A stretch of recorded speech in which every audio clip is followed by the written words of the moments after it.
Can you hear me? I can hear you. How's it going? Not too bad at all. How are you doing? Good. How do you pronounce your first name? Tarim. Tarim. Okay. Think of tar on the road and rim. Tarim. Okay. Yeah, good. That's it. That's it. That's good. Okay. Um, okay. Sorry, I was trying to look at the notes, but you didn't really say much about what we were talking about today. Right. I think it asked for two areas that I was looking to see that we'd like to communicate about. Okay. I specifically looked into the type of work that you were doing and then the connections that can be made. Like what sort of people do we interact with? How does the business work? Yeah. Okay. My business or your business? Your business. Yeah. Okay. Well, I'm a management consultant.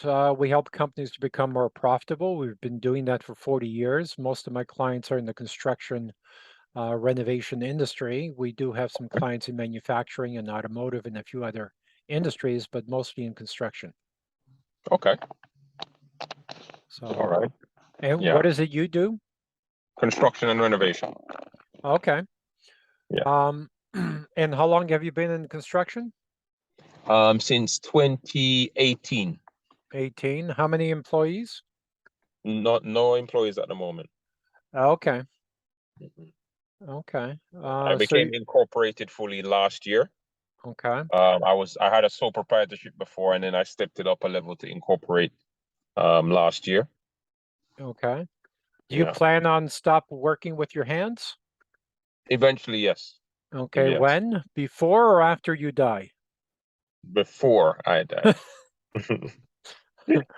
Okay. The reason why I That's asked, sorry, that's the plan. that's the plan.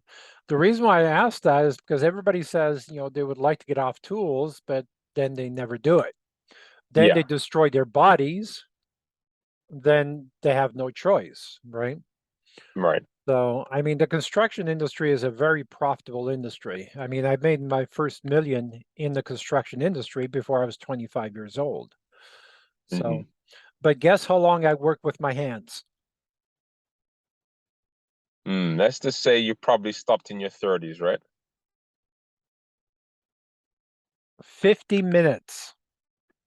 I Yeah. worked with my hands for 50 minutes. Okay. Yeah. I started my construction business when I was 17 years old. Um, and the reason why I did that is because I had just bought a house. I didn't believe in paying 3 times the price for the house by having a mortgage. So I wanted to create a second income from the basement, then started designing the basement. And that's how the construction business started by accident. Okay. Right. When I was Yeah. younger, I was going to be an architect. So designing the basement was fun. Demolition was fun, right? Then I started framing. And I told myself, I freaking hate this. And because I said I hate this and I didn't have a solution and throwing the hammer down, it forced me to find a solution. Right. Are Yeah. you with me? Yeah. And I bet you're the one who says I love working with my hands, right? I do, but Okay. I see exactly what you're saying. Because there are times when I'm like, you know what, physically, I don't know how much longer, how many years longer I can take this. Yeah. And you're a young Yeah. guy. Yeah. Yeah. Yeah. So how old are you? I'm 37. 37. Do you have kids? No kids yet. Married or no? No, not married. Okay. Yeah. Um, what kind of projects do you like to do? I like to build things. So I did do last year I did framing, home building, but I think that Oh, was a bit too, yeah, I think that was probably over time, I don't think I would have stuck with it long term because I found it was very physically demanding, very, very demanding. I like the end product, and I liked how, you know, you could bring something to life off of paper, but I never liked the idea of me doing all of that work Okay. personally. Okay. So if I'm trying to go towards like basements now, which are not as big. So it's enough that it can keep me active, but at the same time, you could, you know, piece out things to other people and get it done. You don't necessarily have to be the one doing it all the time. Right. So when you were building homes, I'm assuming you were using subcontractors? I did it with one other friend at the time when I I built see. my first house in Aurora. Okay. This was about 6 months after we learned from a pro framer. He gave us a house to do. And he just said, you Oh, know so it what, was a go at it. subcontract work. It wasn't your own home then. No, it was Oh, subcontracted to us. We built it. I see. Got it. Yeah. Okay. All right. So where do you want to be in 5 years? 5 years, honestly. I'm really trying to build out a group of construction companies that will become eventually a conglomerate, a Okay. construction conglomerate. That's my ultimate aim. So I'm looking to make sure I have within 5 years, probably about at least 10 employees. Okay. Um, looking at building larger projects, commercial projects, and custom homes.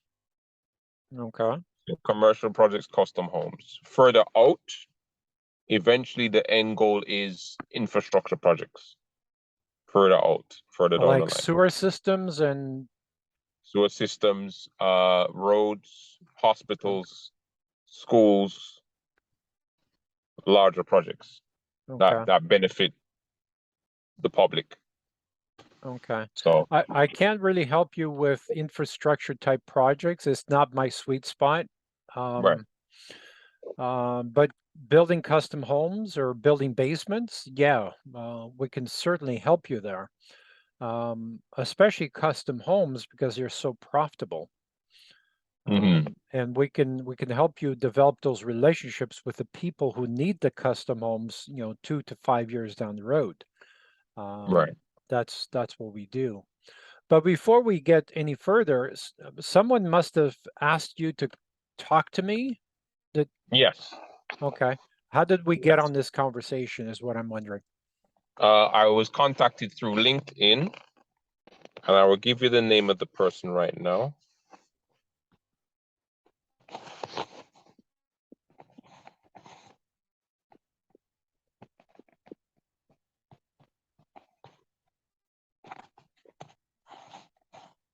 Stephen Parson.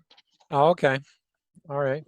Yeah, Stephen Um, Parson contacted me. we've been working with Steve now for probably over 20 years. Oh When wow. we Okay. when we met him, he was doing residential lawn maintenance. And I sat down for a coffee with him and I said, what are you doing? There's no money in residential, right? And so now most of his work that he does is for condominium towers. He does design, he does construction, and he does maintenance. He has well over 200 employees now. Right.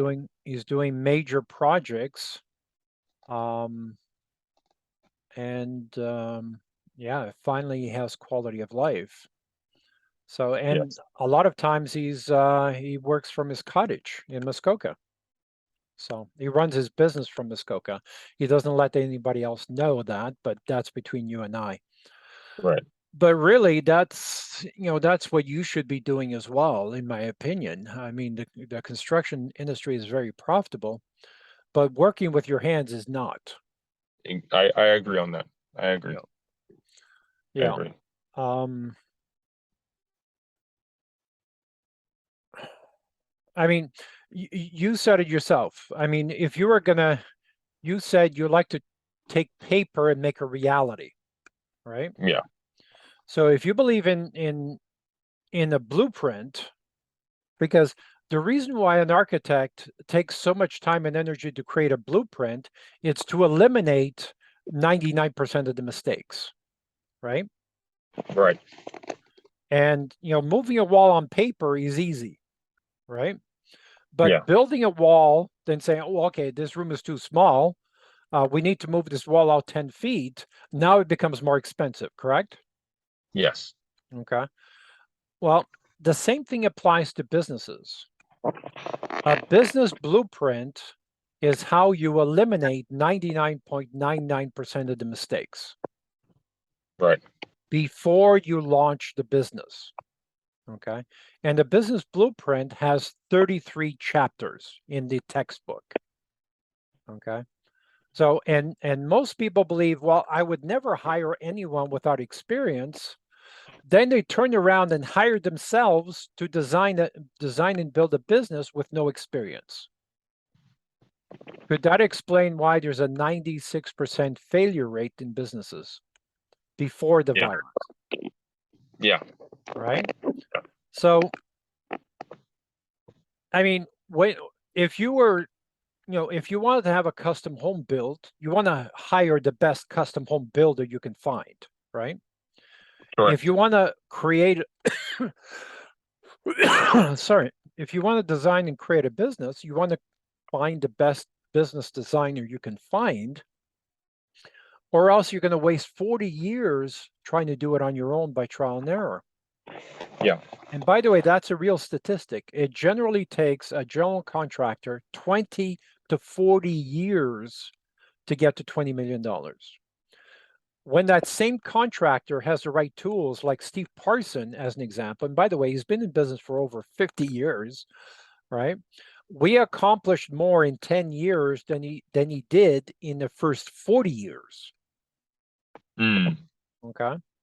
So ask him that, and I'm pretty sure he would confirm that. So instead of wasting 40 years to design and build a business from scratch, you can do it with the right tools in 3 to 7 years. Okay. A general Right. contractor like you should get to $20 million in 3 to 7 years. Okay. Yeah. Okay. So Yeah. I mean, I've been that's, looking at different ways of how this goes about. Um, I've looked at mergers and acquisitions, which is another way to gain customers and to leverage people towards growth. yeah. Um, And we've done that for clients, but the only time it makes sense is when you can't find the people. The only time that makes sense is with the HVAC industry, because it's very hard to find licensed technicians without acquiring other companies. right. But to do it for custom home building, or to do it for, kitchen renovations or bathroom or basement renovations, I'm not sure that it makes sense, because it's Right. going to be Yeah. very expensive to acquire another company for what? Their employees? You can get, 20 employees, within a couple of months, Yeah. Yeah. right? So it doesn't make sense to pay, 600 or $1 million for 20 employees. Right.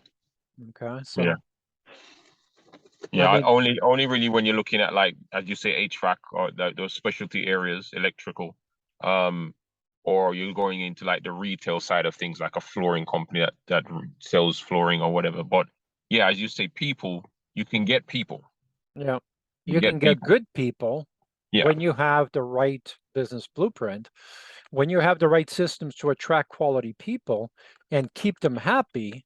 That's relatively easy to do over time. I'll give you a quick example. We've been working with a 26-year-old roofing company, and for 26 years, sorry, 25 years, he struggled to find people. And every time he brought in 3 or 4 people, a couple of weeks later, they would quit, right? Or he Right. would bring on people to replace other people. So he always plateaued at $2 million, and he could Right. never really get above $2 million. By redesigning his company to make it attractive to employees, we were able to triple their workforce Right. in three Okay. months. In 3 months. in 3 months, triple his workforce in 3 months. And meanwhile, he had been working for 25 years to get more people, and we did it in 3 months. Mm. But we did it in 3 months by using the right tools. He was trying to push a boulder up the hill. It's Yeah. easier to push a boulder down the hill. And pushing a boulder down the hill is the equivalent of having the right business blueprint, the right design, right? Right. Okay. So I'm sorry, I'm talking too much because I get very passionate about talking about business. No, I realized that, definitely I realized that you've probably seen it so many times, like, why are you doing this? Why are you doing it the hard way? Yeah. You know? Why are you So holding the wrong side of the hammer? yeah, Right. When you hold it on the right side, it's a lot easier. Right. yes. I mean, that sounds like a ridiculous example, but most guys like you are good on the job site, but horrible on the business side of the business. We are Mm. great on the business side of the business. And the business side of the business is where the business grows. Right. Yeah. Yeah. Yeah. Yeah. I've always wondered why, I mean, being more or less younger in this versus the people around me who have been in forever, are like, where's your team? Mm-hmm. Like, where's your people? Where's your growth? Yeah, I've been doing this for 20 years. Like, yeah, but it's been basically you. Yeah. So how much could you accomplish within 24 hours? I mean, right now I'm on that journey of basically, it's me and the guy who taught me tiling, and I work with him, and it's 24 hours a day. You got a day, and we're just working, working, working. And I know long term this isn't gonna work. So I've always been looking at how to leverage other things around me, people to grow. So what you're speaking of now about how to position the business to attract people is the lines I've been looking at for so long, but didn't really know how to piece it together in that Mm-hmm. sense. Yeah. Yeah. Mm-hmm. How many reviews do you have? Oh, I don't have next to anything right now in terms of that. Okay.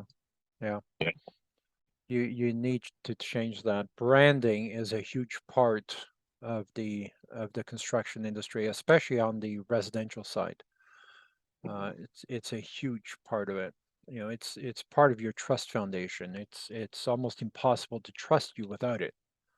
Yeah. So that's the equivalent of you pushing, you know, a 20-ton boulder up the hill. It's easier to push that boulder down the hill.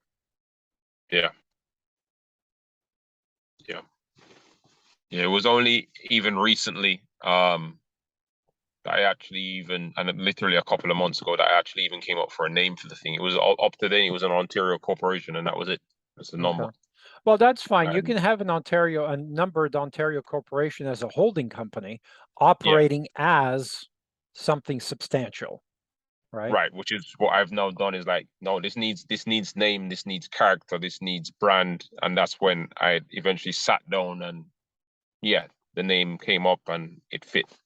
Yeah. It fit to me. So yeah, And I went and what established the name. name did you go with? Kendall Construction Group. Sorry? Kendall Construction Group. Kendall Construction Group. Yeah. Okay. Is that your last name? No, Kendall is actually where more or less where my story of construction began. So where I was living in, I was born in the UK and then migrated to Jamaica and then migrated here. Okay. So when I was living in Jamaica, my parents built their forever home. Well, God bless their soul, they've both passed away now. But Mm. um, Kendall, that home was where I was on a site for the summer, working alongside other workers. My dad took me along, and that's where I actually started to pick up certain things about construction. So Kendall Okay. Road is the actual street that house is on. I see. So that's my beginning point as far as I see it. Okay. That's where it all started, more or less, over the years, and then eventually, did this, did that, didn't like it, and my family background has been carpenters, um, electrical people, all the trades. So I Mhm. kind of came right back around in a circle to it. Okay, so hardworking people.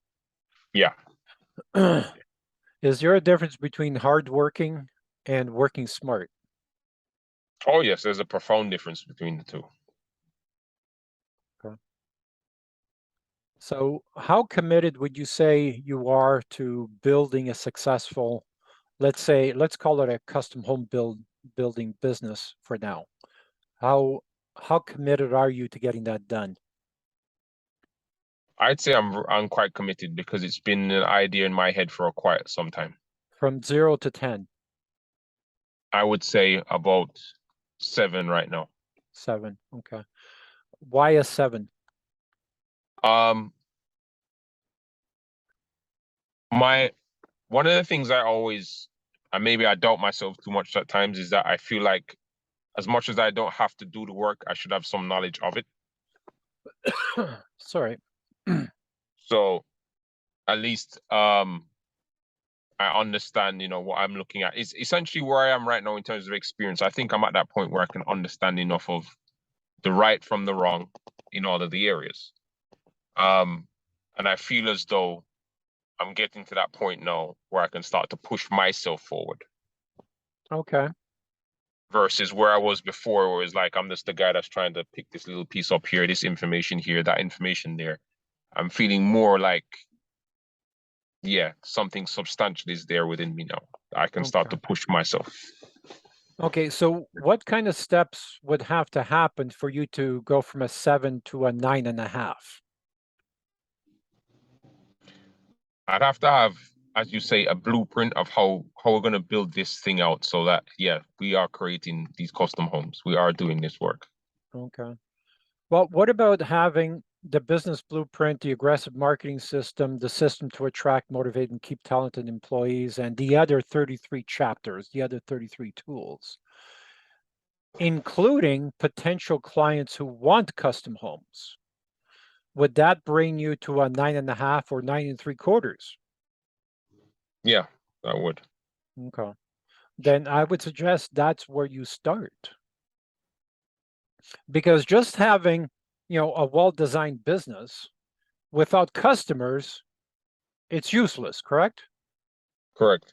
You need customers because the deposits from the customers is what's really going to fund your company to allow it to grow so you can start hiring people because you need people in the office, you need salespeople, you need, estimators, you need project managers, you need people, but most of all, you need clients, Yes. right? And the way to get clients is what we call stepping stone relationships.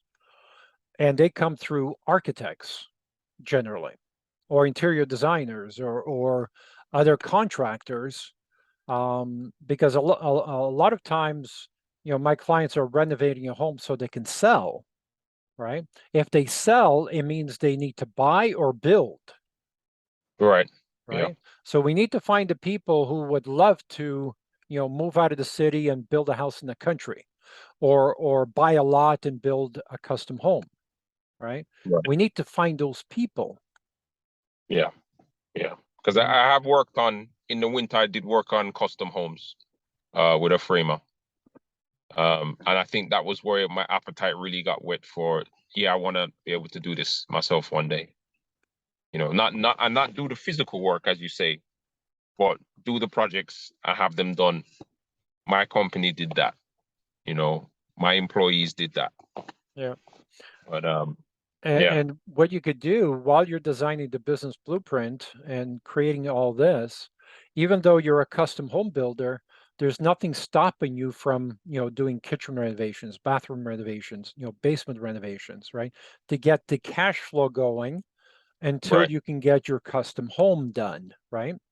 You need right, to make money. You've got bills to pay, so you need to have that consistent cash flow.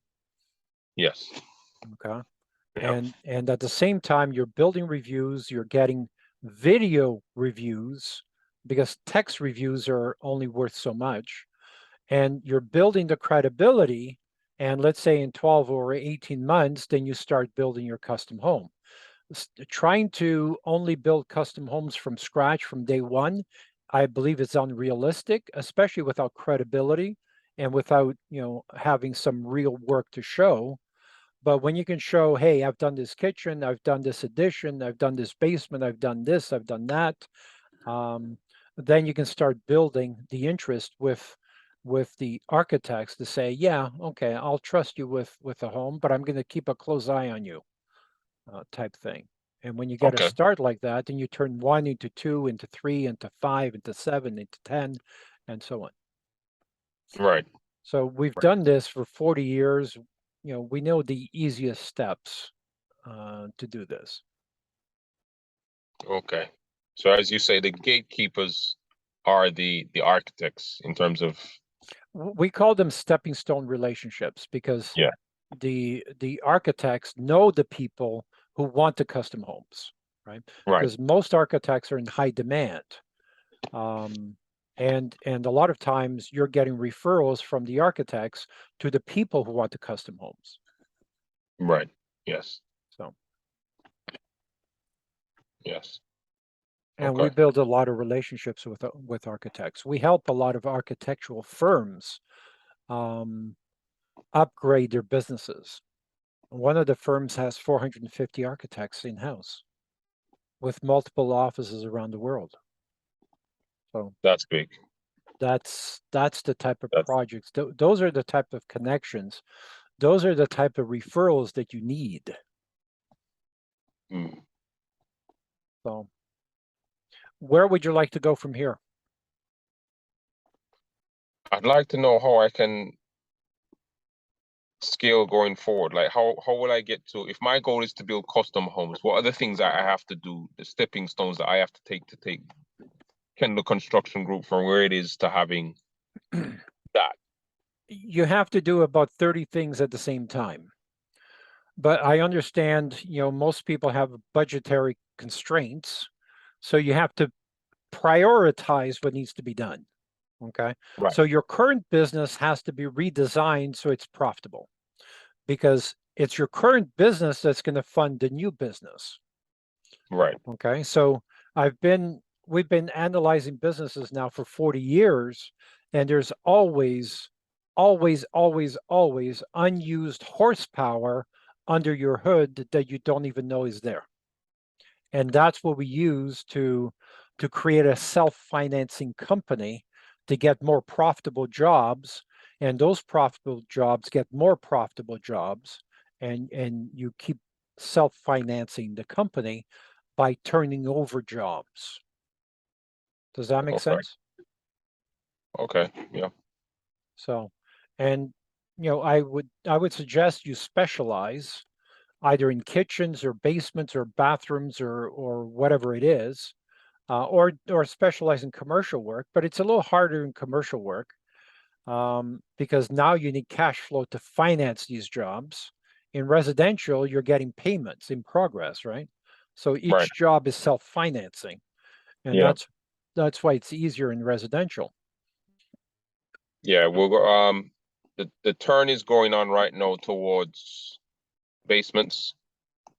I started in tiling, and then obviously as I had said, I was the person I learned with tiling, we had separated for a while, and then I was with somebody, and that's how I learned framing.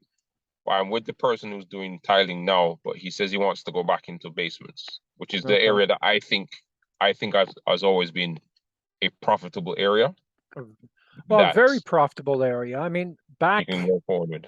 back when I was doing basements, I mean, everybody else was pricing, $20 to $40,000 basements, and we were pricing them at $150, $180,000, and we were Right. getting 1 out of 10. Right. Right. So it's about credibility. It's about the design. It's about, understanding who the client is. Yeah. Right. And we were building income basements, Right. Yes. right? Rent producing income basements. And I mean, we were really good at it. And we just kept pumping them out one after one after one. Where do you live? I live in Brampton. Brampton. Okay. The reason why I ask is I have a dinner engagement in Richmond Hill, and I thought if you were out there, we could grab a coffee or a drink or something. But we can certainly get together and discuss more detail. Who are your advisors? Who do you go to for advice? In terms of financially, Financially, business-wise, any you have? I have a financial advisor who I just started working with a couple of months ago. But I have some financial matters to clear up before we start to go forward. He himself is a business owner, has Okay. been for years. And I actually did financial planning when I moved to Canada. So I have an understanding of how to use certain products to leverage, insurance and so forth as assets to leverage things forward in your business. So I have an understanding of that to a degree. Okay. I was actually in banking before I was in construction. So banking and finance when I Okay. moved here. And I decided to eventually go into construction. I was doing tiling on my weekends, and eventually I decided to let go of banking and do construction full time. Oh, I But see. yeah, that advisor is there. It's just for me to clear up certain things, and get moving Okay. with that. Also, I'm looking to make some larger moves in terms of selling certain larger assets and then gain some cash there, to propel myself forward going forward, because I want a home for myself as well as having certain money to pump into my business. Hmm. So those are the major marks that I'm looking at to Okay. accomplish so I can start to build going forward, as you would say. Okay. Taram, one of the things I mentioned about finding unused horsepower, that's part of the analytical process. This is why we spend 3 days, 2 or 3 days in a company looking at assets and opportunities. That would be part of our due diligence in working with you, would be to find that horsepower. So I would suggest we start there, Okay.